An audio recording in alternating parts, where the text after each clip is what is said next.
Hello friends, రేపటి complete episode ఇప్పుడు ఈ వీడియోలో చూడండి. ఇక వరుణ్ సంతోషంతో, వర్ష, ఇంత చిన్న విషయానికి నా ప్రేమను కాదంటావా? నిన్ను ఎలాగైనా సరే నీ ప్రేమను సొంతం చేసుకుంటాను.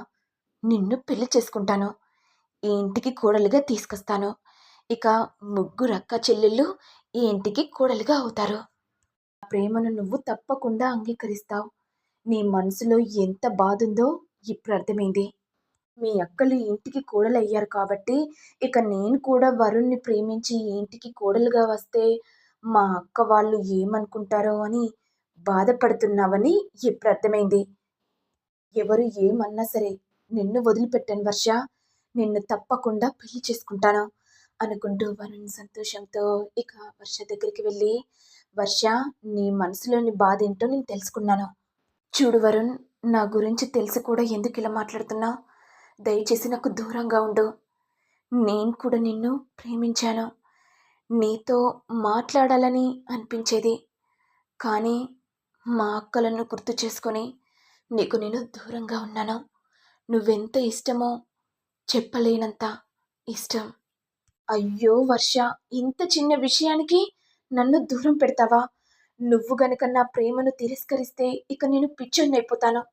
ఇక ఇంటికి కూడా వెళ్ళను. శాశ్వతంగా పై లోకానికి వెళ్తాను. చూడు వరుణ్, అలాంటి మాటలు మాట్లాడకు. నిన్ను ప్రాణానికి ప్రాణంగా ప్రేమించాను. అలాంటిది నువ్వు నా కోసం నీ ప్రాణాలు తీసుకోవడం ఏంటి? నా కారణంగా మీ అన్న వాళ్ళు బాధపడతారు. అలాంటి మాటలు మాట్లాడకు. ఇక నేను నిన్ను పెళ్లి చేసుకుంటే మా అక్కలు చాలా బాధపడతారు.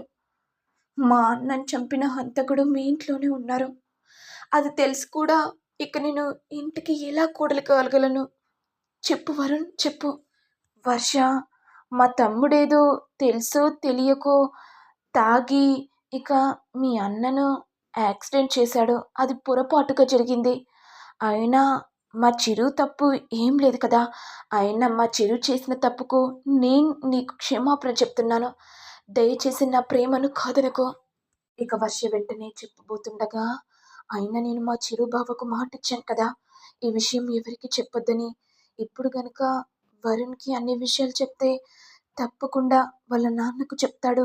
ఇక హంతకుడెవరో ఇంట్లో వాళ్ళందరికీ తెలిసిపోతుంది.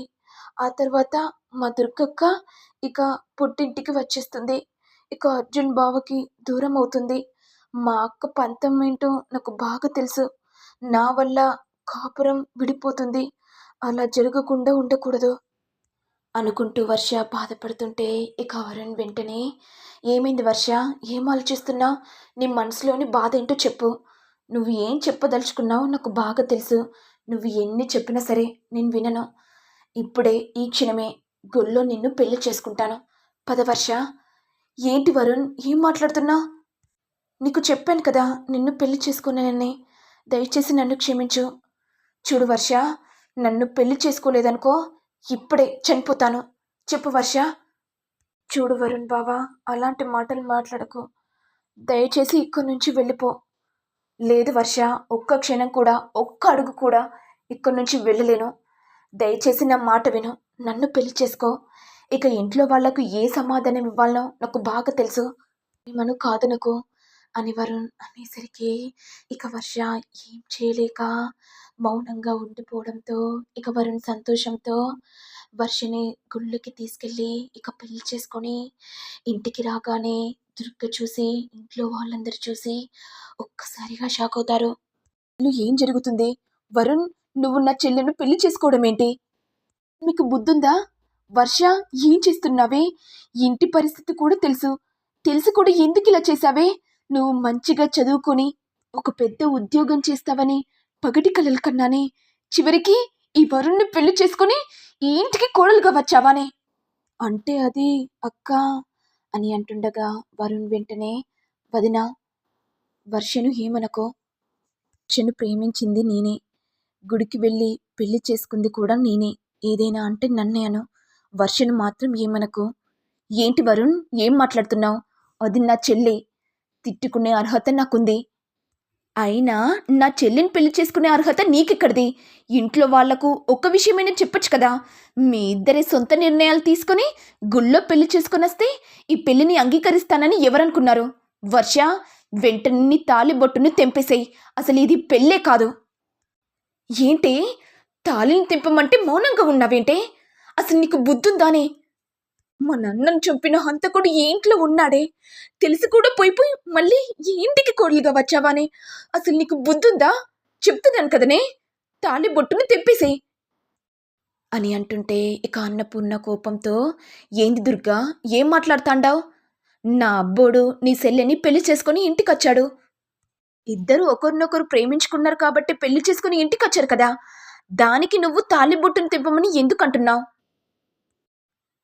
చూడు పిన్ని, నువ్వు మధ్యలోకి రాకు. నా చెల్లెకు ఏం చేయాలనో తెలీదు. తను చిన్న పిల్లది.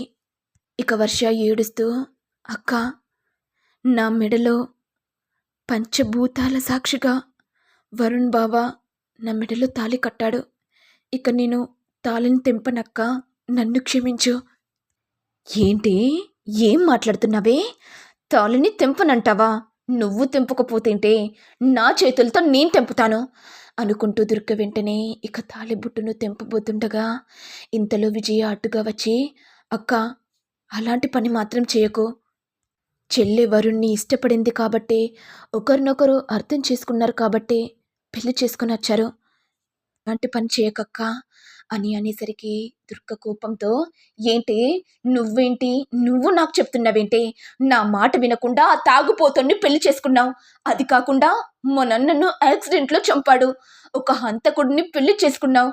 చివరికి నా మాటను కాదనకుండా వాడితో సంసారం చేస్తున్నావు. ఉండడానికి ఇల్లు లేదు, తినడానికి తిండి లేదు. నువ్వు ఆటో తోలితేనే కదా ఆ చిరు బ్రతుకుతున్నాడు. పూటకు గది లేకున్నా బాగానే మాట్లాడుతున్నావు కదనే అని అనేసరికి విజయ ఒక్కసారిగా షాక్ అవుతుంది. మరి నెక్స్ట్ ఎపిసోడ్లో ఏం జరుగుతుందో చూడాలి.